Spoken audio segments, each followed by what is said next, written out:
हरे कृष्णा, राधे राधे। आज हम एक और भक्त की चर्चा करेंगे। आप लोग जरूर स्मरण करें। यह पृथ्वीराज कछवाहे आमेर के राजा थे।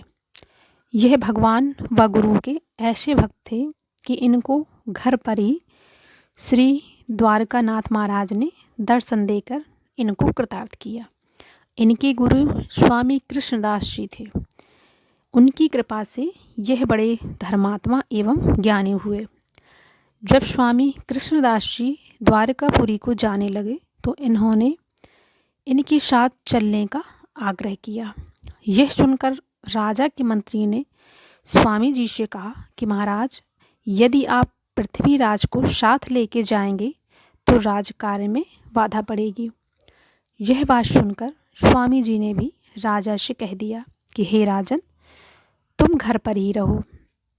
तब तो राजा बहुत दुखी हो गए और बोले कि महाराज, आपके साथ चलने से तो मुझे द्वारकानाथ के दर्शन, गोमती जी का स्नान और भुजा पर शंख चक्र की छाप की प्राप्ति का लाभ होता है और सदा आपके चरणों की सेवा करता रहता हूँ। यहाँ तो मुझे यह कुछ भी नहीं मिलेगा। स्वामी जी ने कहा कि राजन, इतनी सी बात की चिंता ना करो।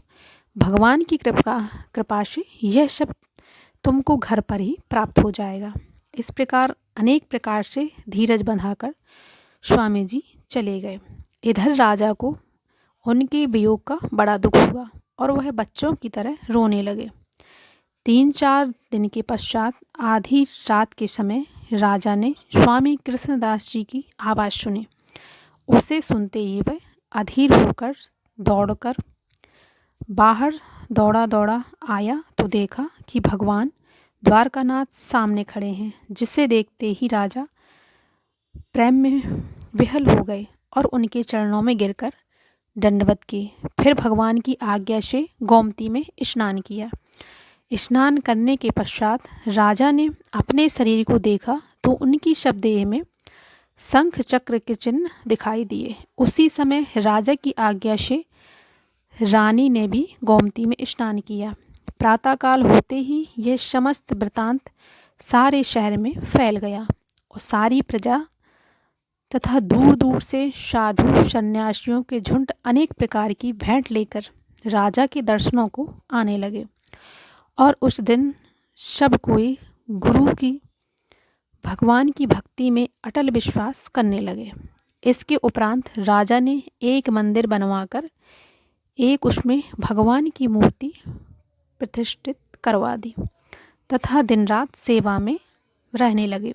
एक अंधा ब्राह्मण दिन रात वैद्यनाथ जी के मंदिर में पड़ा हुआ अपनी आँखों की याचना किया करता था। शिव जी ने उनकी सेवा से प्रसन्न होकर कहा कि हे ब्राह्मण, राजा पृथ्वीराज का अंगूछा आँखों में मलने से ही तेरी आँखों की ज्योति पुनः आ जाएगी। शिव जी की आज्ञा अनुसार उसने वह सब हाल राजा से आकर कहा तो राजा सोच में पड़ गए कि अपनी देह का अंगूछा ब्राह्मण को कैसे दूं।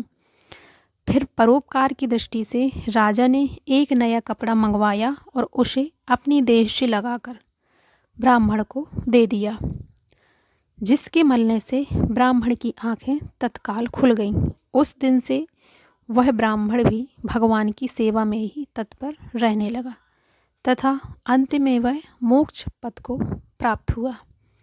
राधे राधे।